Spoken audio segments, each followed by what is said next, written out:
హైదరాబాద్లో భారీగా డ్రగ్స్ పట్టుకున్నారు. ముగ్గురు విదేశీయులను అరెస్ట్ చేసి ₹1,60,00,000 విలువైన 1300 గ్రాముల MDMA డ్రగ్స్ స్వాధీనం చేసుకున్నారు. లంగరౌస్ పోలీసులు, నార్కోటిక్ పోలీసులు జాయింట్ ఆపరేషన్ చేసి నిందితులను పట్టుకున్నారన్నారు టాస్క్ ఫోర్స్ డీసీపీ సుధీంద్ర. ఆఫ్రికాకు చెందిన ప్రధాన నిందితుడు ఒలివర్ అలియాస్ జాన్సన్ 2009లో బిజినెస్ వీసాపై ఇండియాకు వచ్చాడని చెప్పారు. 2013లో వీసా గడువు ముగిసినా ఇక్కడే ఉంటూ ఢిల్లీ నుంచి హైదరాబాద్కు బెంగళూరు డ్రగ్స్ సప్లై చేస్తున్నాడని తెలిపారు. అఫ్జల్గంజ్ కాల్పుల కేసులో నిందితుల కోసం గాలిస్తున్నామన్నారు సుధీంద్ర. ఒక ముగ్గురు foreign nationals, mainly African country వాళ్ళే, ఇద్దరు నైజీరియన్స్, ఒకళ్ళు గునియా కంట్రీ అని ఆఫ్రికాలోనే వెస్టర్న్ కోస్ట్లో ఉంటుంది.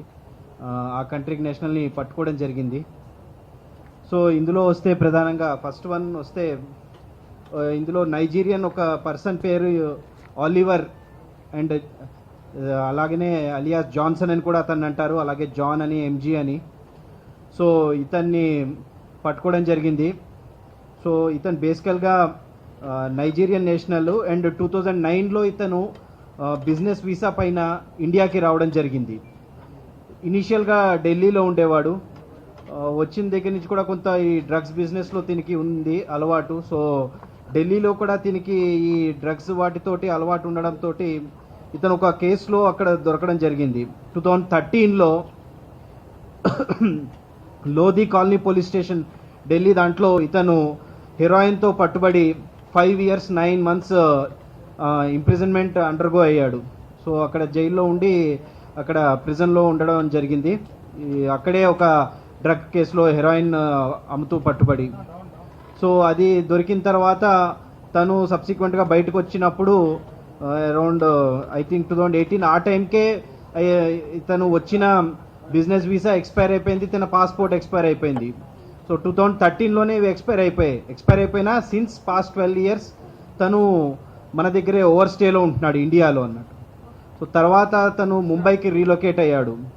ముంబైలో నాలా సుపారి అనే ఏరియాలో ఉంటూ అక్కడ కూడా కొంతమంది నైజీరియన్స్ ఉంటే వాళ్ళతో కూడా కాంటాక్ట్ పెట్టుకుని అగైన్ మళ్ళీ ఈ డ్రగ్ పెడ్లింగ్ అన్నది మళ్ళీ స్టార్ట్ చేశాడు, డ్రగ్స్ని అమ్మడానికి దానికి. సో అందులో తను వేరే ఈవెన్ మన హైదరాబాద్ వాళ్ళకి కానీ బెంగళూరులో ఉండే వాళ్ళకి కానీ నైజీరియన్స్ని వాళ్ళకి కావాలి అంటే తిను బల్క్ క్వాంటిటీలో సప్లై చేస్తూ ఉంటాడు. తినులో ఉండే మెయిన్ ఏంటంటే ఇతను ఓన్లీ నైజీరియన్స్కే ఇవి డ్రగ్స్ సప్లై చేస్తాడు, నార్మల్ మన దేశస్తులకు కానీ అక్కడ లోకల్ వాళ్ళకి చేయరు. సో బల్క్ క్వాంటిటీలో చేస్తూ ఉంటాడు. సో అందులో భాగంగానే తినకి ఎలాగంటే పాత ఢిల్లీ పరిచయాలతో ఢిల్లీలో ఉండే ఒక పర్సన్ ఓయిబో అనే పర్సన్తో పరిచయం అయ్యి అతను తినికి సప్లై చేస్తూ ఉంటాడు. అతని దగ్గర నుంచి తీసుకున్న క్వాంటిటీని తిను ఇక్కడ మన హైదరాబాద్ కానీ బెంగళూరు నైజీరియన్స్ కానీ వాళ్ళకి డిమాండ్ బేసిస్లో సప్లై చేస్తూ ఉంటాడు. సో అందులో భాగంగానే ఈరోజు ఇతను లంగరోస్ పిఎస్ పరిధిలో రావడం జరిగింది. సో అట్లానే అంటే ఓయిబో ఒక పర్సన్కి డెలివరీ చేయాలన్నారు. వీళ్ళ దాంట్లో ఎలా ఉంటుందంటే డీటెయిల్స్ ఎవరికి ఫైనల్ మినిట్ దాకా చెప్పరు. సో ఎవరికి డెలివరీ చేయాలన్నది ఇతనికి చెప్పలేదు. బట్ తిను ఇక్కడ మన దగ్గర డెలివరీ చేయడానికి రావడం జరిగింది. ఆ ప్లేస్కి రీచ్ అయిన తర్వాత మళ్ళీ కాంటాక్ట్ అయిన తర్వాత చెప్తారనమాట. సో లంగరౌస్ పిఎస్ లిమిట్స్లో రాగానే మన వాళ్ళకి ఇన్ఫర్మేషన్ రావడంతో లోకల్ పోలీస్ సహకారంతో మనము జాయింట్ ఆపరేషన్ చేయడంతో డీసీపీ గారికి కూడా చెప్పి ఇమీడియట్గా రెస్పాండ్ అవడంతో ఇతన్ని పట్టుకోవడం జరిగింది. ఇతని దగ్గర నుంచి around 1300 grams MDMA which is worth around 1.6 crores, అంటే చాలా ప్యూర్ క్వాలిటీ ఇది. సో అందుకని చెప్పి around it will be 10,000 to 12,000 the కాస్ట్లో ఉంటుంది MDMA. సో అది పట్టుకోవడం జరిగింది, అది రికవర్ చేశాము. అండ్ ఇది కమర్షియల్ క్వాంటిటీ కాబట్టి అది కేసు రిజిస్టర్ చేసి దాని ప్రకారం ప్రొసీజర్ ప్రకారం దీన్ని రిమాండ్కి పంపుతాము. అఫ్జల్గంజ్లో ఫైరింగ్ అంటే అది బ్యాడ్ ఇన్సిడెంట్ అనుకోలేదు. బీదర్ నుంచి వాళ్ళు ఇక్కడికి వచ్చి ఫైర్ చేయడం జరిగింది. బట్ వెపన్స్ ఎవరి దగ్గర ఉన్నా కూడా ఇన్ఫర్మేషన్ అయితే మేము టాస్క్ ఫోర్స్ తరఫున పూర్తిగా పెట్టడం జరిగింది.